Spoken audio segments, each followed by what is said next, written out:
Photosynthesis is a complicated process, but if we break it down well enough, it'll all make sense. It all starts inside the chloroplast of a plant cell.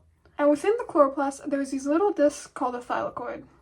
And in the thylakoid membrane, there's a phospholipid bilayer side by side with chlorophyll protein complexes. These are called photosystems. There are two photosystems, photosystem 1 and photosystem 2. These two photosystems are the main light collectors. The first stage of photosynthesis is photolysis. Photosystem 2 collects light in the thylakoid membrane and uses it to split H2O into hydrogen ions and oxygen gas. Leaving extra electrons, the oxygen gas is a byproduct and therefore is released from the plant cell, which is why we get oxygen from plants.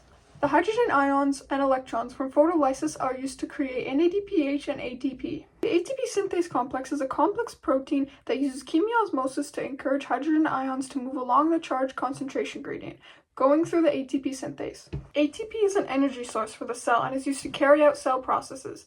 Adenosine triphosphate is like an energized battery that is split into adenosine diphosphate and a phosphate in order to release energy for reactions. But since these reactions are dependent on light energy, ATP is not needed as of now.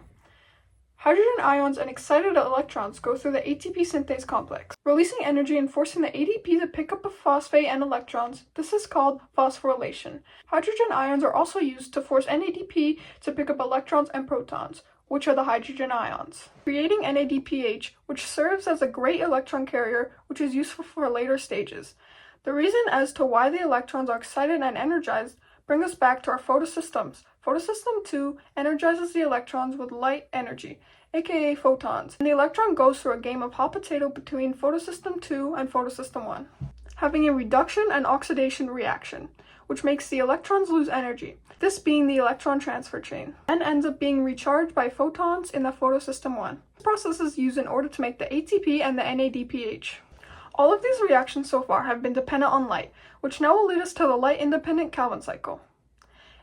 This time, in the stroma, which uses carbon dioxide, both ATP and high-energy electrons and hydrogen carried by NADPH in order to create phosphoglyceraldehyde, also known as G3P. This is used to form either glucose, starch, or cellulose. The glucose is made with the help of carbon dioxide supplying carbon and oxygen atoms, while the hydrogen is supplied by the NADPH. The glucose is made with the help of carbon dioxide supplying carbon and oxygen atoms, while the hydrogen is supplied by the NADPH. The CO2 enters the cycle by combining with ribulose biphosphate, forming an unstable 6-carbon sugar, which breaks as soon as it's formed into two 3-carbon molecules named 3-PGA. ATP is then used by each PGA molecule to take hydrogen from NADPH, forming 2 molecules of G3P, which can be joined to make glucose or other starches, or can be converted back to RUBP, which continues the cycle.